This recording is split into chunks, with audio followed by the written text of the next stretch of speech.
زرقا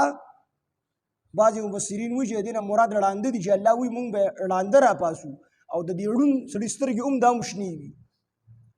او عربو به دا شنې سترګې ډېرې بدې ګڼلې د دې وجې نه الله تعالی وفرمایل چې په دغه ورځ به الله تعالی دي شنو سترګو وال راپاسي یوم ینفخو په کومه ورځ به چې ووالي شي فی السوري په شپېلۍ کې نو دا به هغه سوري ثاني وي هغه دویمه شپېلۍ به وي چې په کومه شپېلۍ سره خلک دوباره د قبرونو نه راپاسولی کېږي نو دا شپېلۍ چې ووالي شي نبي رسول الله صلی الله علیه وسلم نه چا تپوس وکړو چې دا سور څه ته ویلی شي نبي علیه السلام وایي چې دا یو ښکر به وي دا به د ښکر په شان د شپېلۍ وي نو کیفیت الله ته معلوم دی چې څنګه به وي څومره به وي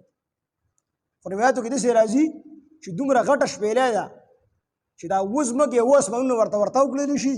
داسې به ښکاري لکه د غنمو دانه چې شپېلۍ ته ورتاو کړي دومره لویه شپېلۍ ده نو دا سور دا به فرشته پوکي چې په لومبۍ پیری پوکي نو دنیا به ختمه شي او چې په دویمه پیری پوکي نو خلک به د قبرونو نه راپاسي او د دې په منځ کې دا کومه زندګي چې ده دا به 40 کاله وي 40 کاله د دواړو شپېلو په منځ کې او دا 40 کاله به الله رب العزت د خپل شان مطابق فرمایي لمن الملک اليوم نن ورځ بادشاهي د چا ده ټول خلک په خاموش وي 40 کاله د راجح قول مطابق به الله جل شانه د ارشاد فرمایي لمن الملک اليوم اې د دنیا بادشاهانو دنیا کې خدای سو غټې غټې دعوې کولې خو دا راته ووایي چې د نننۍ ورځې بادشاه څوک 40 کاله پس هېڅوک په جواب نشي ورکولی 40 کاله پس په الله رب العزت په خپله وفرمایي چې لله الواحد القهار د نن ورځې بادشاه هغه دی چې هغه نن ډېر په قهر کې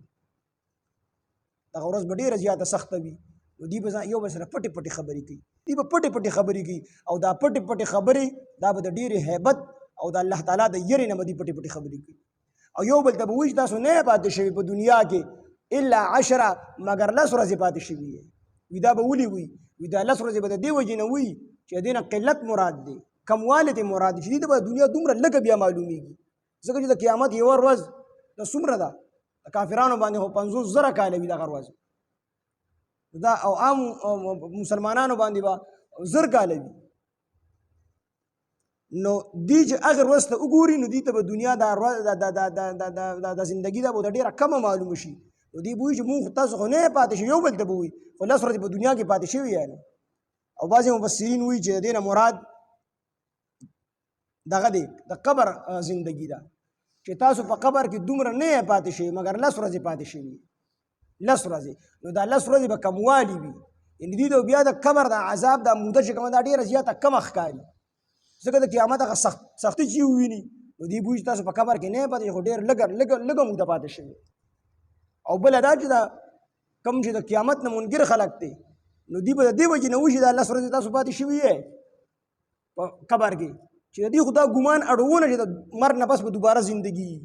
د دې خو دا ګمان اړوونه خو الله تعالی را ژوندي کړل نو دوی به وایي چې زموږ اړو ګمان نه وګوره الله دومره زر دوباره را ژوندي کړلو یعنې 10 ورځې موږ په قبر کې تېر کړی بیا دوباره ژوندي کړلو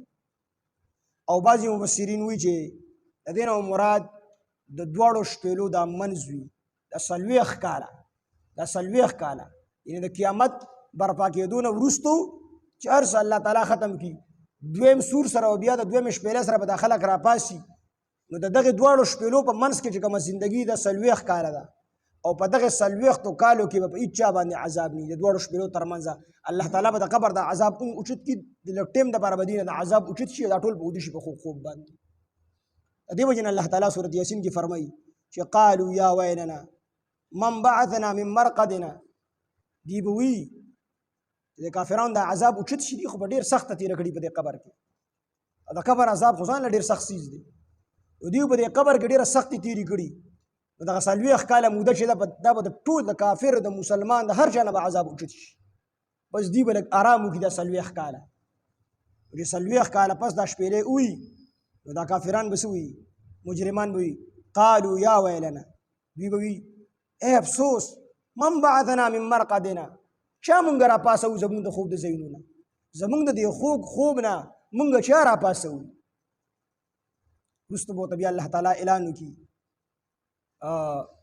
چې وامتازوا اليوم ایها المجرمون نن ورځ چې کوم دی مجرمان جدا شي په هغه ورځ به الله تعالی مجرمان جدا کړي دا ډېره خطرناکه ورځ ده په دغه ورځ باندې الله تعالی دې موږ ته اسانه کړي نو د دې نه مراد بعضې مفسرین وایي چې دغه 40 کاله دي